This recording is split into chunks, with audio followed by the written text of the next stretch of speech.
My name is Ashlyn Schmidt, and I'm going to be doing an informative speech on the New Orleans voodoo. I chose this topic because I am from Baton Rouge, Louisiana, and I always visit New Orleans. And as a kid, I've always been obsessed with the history of New Orleans. I'm going to be talking about the roots of voodoo and what it actually is, and talk about the rituals, the superstitions, and the famous people that were considered to use and practice. First of all, what is voodoo?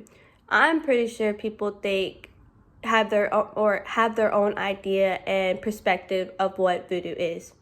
Most people think that it could be black magic, evil spirits, and causing harm to others. Voodoo is a diverse tradition of religions and traditions that come together to form a religious and magical universe. It is thought to have begun in Africa, precisely Haiti, around 1724.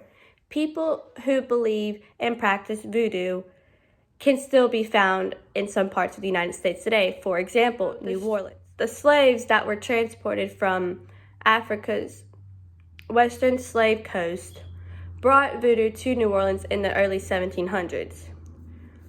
Voodoo was infused with the city's dominant faith, Catholicism, which became a voodoo Catholicism fusion known as New Orleans voodoo, like it was with so many other aspects in New Orleans. Voodoo is still alive and well known in New Orleans today, thanks to people who consider it a part of their tradition. Since voodoo started in Haiti and then it was brought over to New Orleans, there has been a focus and so many rumors on the voodoo queens, the superstitions, the curses. Because of that, New Orleans voodoo rituals can vary from Haiti voodoo rituals. In the United States, voodoo queens were very important figures.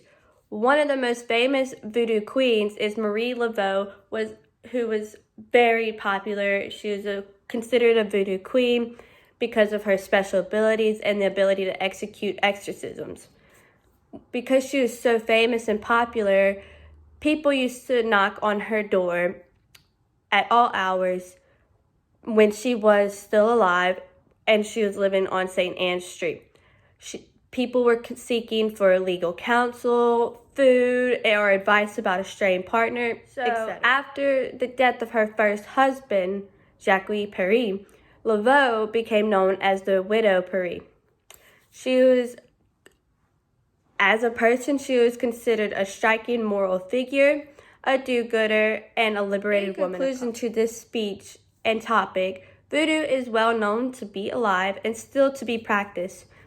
In the past, voodoo used to be considered illegal, and as there's an example that related to the witches and the voodoo up in Salem witch trials, that was all considered legal in that time.